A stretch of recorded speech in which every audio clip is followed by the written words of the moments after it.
জান্নাতুল বাকির ভিতরের দৃশ্য। এখান থেকে এই পিছনের সাইডগুলোতে বিভিন্ন সাহাবাদের কবর আছে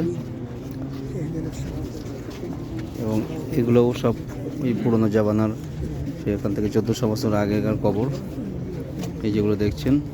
আর ওই যে দূর থেকে যে মানুষগুলো আসছে ওদের ওই সাইডে যে জায়গাগুলো আছে ওই জায়গাগুলোতে বর্তমান সময়ে যেহেতু হাজি সাহেব হজ করতে এসে মারা যান তাদের কবর দেওয়া হয় ওই সাইডগুলোতে।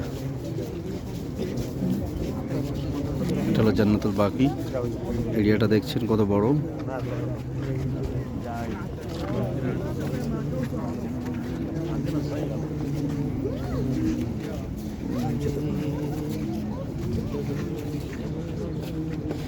ফজরের পর থেকে বেশ কয়েক ঘন্টা এবং আসর থেকে মাগরিব পর্যন্ত এর মধ্যে প্রবেশের অনুমতি দেওয়া হয়, বাকি টাইমগুলো বন্ধ করা হয়।